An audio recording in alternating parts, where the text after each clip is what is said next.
Três Pontos. Olá, mais uma edição dos Três Pontos, diretamente de Brasília, para o Giro de Notícias. O primeiro ponto diz respeito à Comissão Parlamentar Mista de Inquérito sobre os Atos Democráticos, presidida por Arthur Maia, deputado baiano. Hoje, o depoimento que a todos motivou a acompanhar foi o de Anderson Torres, ex-ministro da Justiça de Jair Bolsonaro e que também foi secretário de Segurança Pública aqui de Brasília, o Distrito Federal. A coisa mais perceptiva que a gente pode destacar desta fala diz respeito ao grande esforço que Anderson Torres está fazendo para tentar escapar da grande confusão que foi o 8 de janeiro. Ele tenta colaborar, mas esconde mais do que revela. Ele, na verdade, justifica a sua prisão apenas por aquela minuta absurda e maluca que tentava, por meio de um decreto e de uma legislação ridícula, determinar o fechamento do Supremo Tribunal Federal. Ele diz que só foi preso por mais de 100 dias em decorrência dessa minuta. E ele classificou a minuta como um papel a ser descartado, que era inútil, apócrifo, sem origem conhecida. E, para piorar, ele tentou se desvencilhar de qualquer conexão com a operação da Polícia Rodoviária Federal durante as eleições do segundo turno, que visava impedir eleitores de votarem especialmente no Nordeste e na nossa Bahia.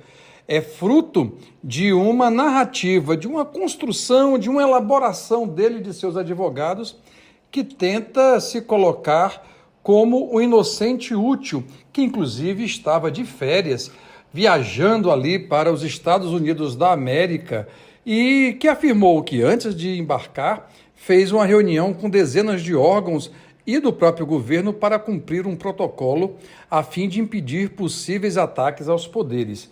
Na verdade, nessa situação, todo mundo tenta escapar do cenário.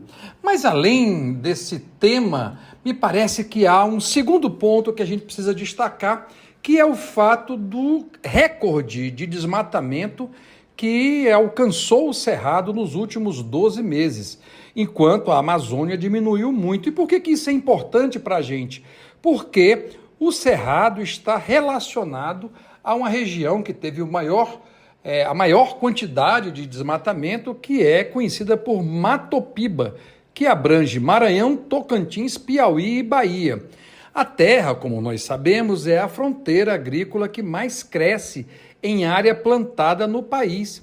E de acordo com as informações do Ministério da Agricultura junto à Embrapa, a região Maranhão, Tocantins, Piauí e Bahia deve alcançar uma produção de mais de 48 milhões de toneladas de grãos nos próximos 10 anos. O problema é que, junto com isso, vem o desmatamento e uma alteração de um espaço geográfico que tem, além de 46 unidades de conservação, 35 terras indígenas, 36 terras quilombolas e mais de 1.000 assentamentos de reforma agrária.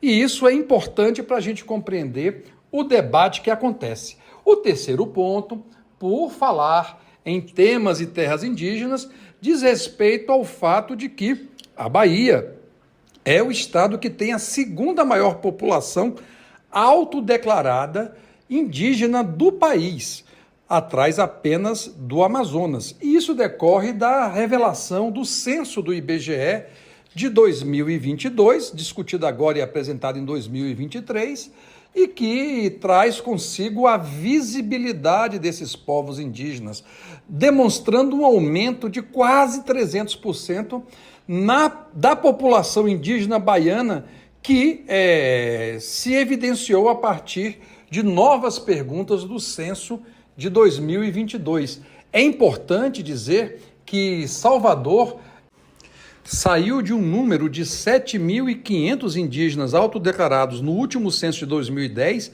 para quase 28 mil em 2022. foi a segunda capital e o quarto município com maior população indígena do país. Um abraço para todos vocês do Giro de Notícias e a gente vai se falando. Até a próxima!